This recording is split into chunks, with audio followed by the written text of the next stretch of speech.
जब आप शिव सर्वोदय ग्रंथ पढ़ेंगे तब आपको समझ में आएगा कि भोले शंकर वो खुद किसका नाम जप रहे हैं,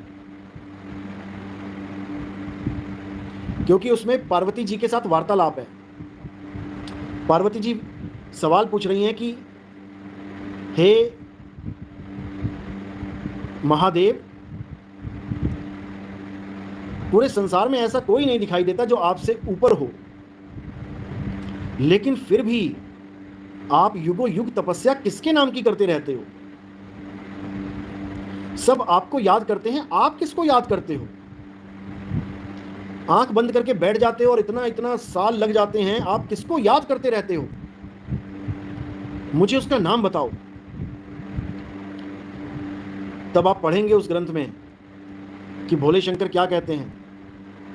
वो कहते हैं, हे देवी, मैं निर्गुण निराकार अलख निरंजन को 24 घंटे याद करता हूं। निर्गुण निराकार निरंजन, समझ लो, बिल्कुल क्लियर लिखा है उस ग्रंथ में, लेकिन कोई समझ ही नहीं पा रहा कि वो लिखा क्या है। पूरा ग्रंथ पढ़ने के बाद फिर भोले शंकर की ही पूजा कर रहे हैं। जिसकी भोले शंकर पूजा कर रहे हैं उसको नहीं जान पा रहे, उसको नहीं जान पा रहे। कौन है ये अलख निरंजन?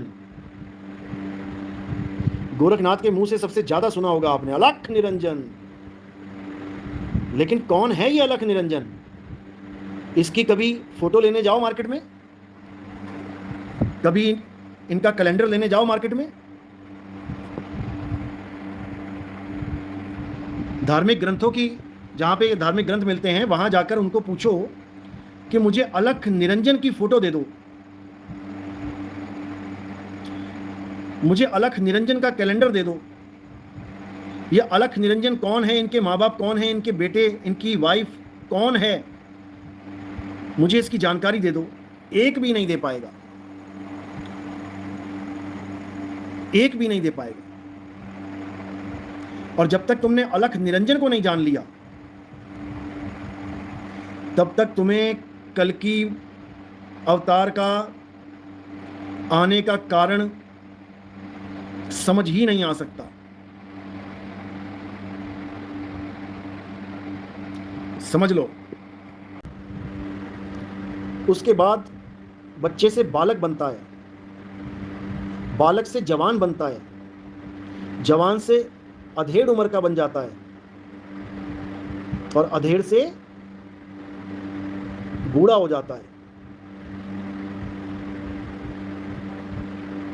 अब आप किसी भी भगवान की फोटो ले लीजिए, किसी की भी, आप देखोगे कि सारे जवान ही दिखाई दे रहे हैं। किसी की भी ले लो, ब्रह्मा जी बूढ़े दिखते हैं सफेद दाढ़ी में,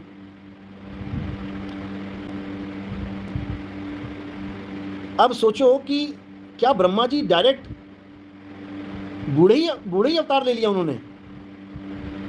क्या शंकर जी डायरेक्ट इतने बड़े हो गए?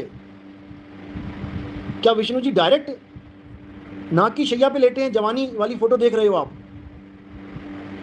शंकर जी का बचपन कहाँ गया? शंकर जी की बचपन की कथाएं कहाँ हैं? विष्णु जी के बचपन की कथाएं कहाँ हैं? ब्रह्मा जी के बचपन की कथाएं कहाँ हैं?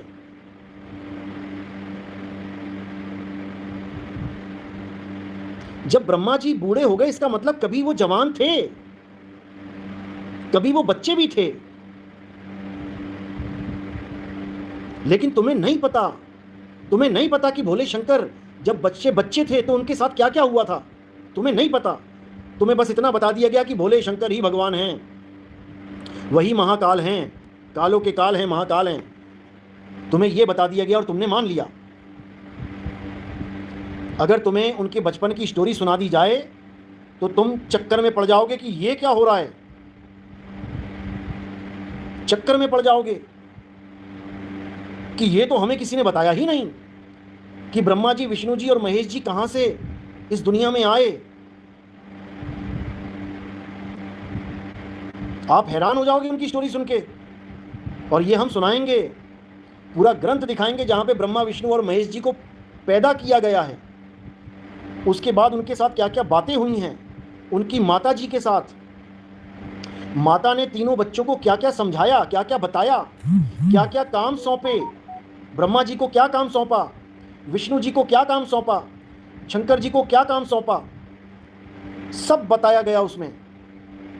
और आपको भी पता है, सुना होगा कभी ना कभी, ब्रह्मा जी को सृष्टि बनाने का काम दिया गया, विष्णु जी को सृष्टि पालने का काम दिया गया, शंकर जी को सृष्टि खत्म करने का काम दिया गया। लेकिन किसके लिए, किसके लिए वो ये काम कर रहे हैं, ये किसी को नहीं पता, ये किसी को नहीं पता। जिस दिन तुम्हें ये समझ में आ जाएगा, उस दिन तुम्हें पता लगेगा कि कल की भगवान का युद्ध किसके साथ होना है। तब तुम्हें समझ में आएगा कि असल में कल की भगवान क्यों आएंगे इस दुनिया में। तब तुम्हें पता लगेगा, अभी नहीं समझ में आएगा।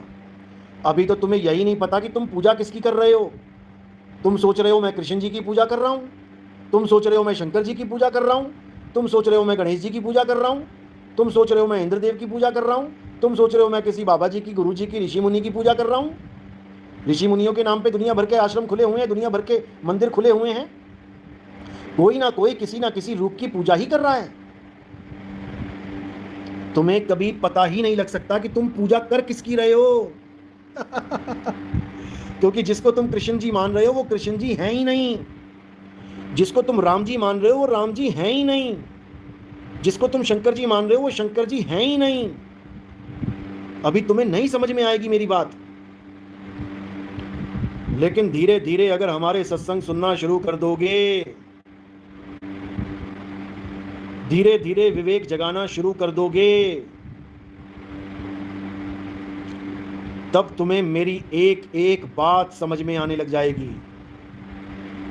तब तुम्हें समझ में आने लग जाएगा कि कल की भगवान के आने का मकसद क्या है, किसके साथ युद्ध होने वाला है।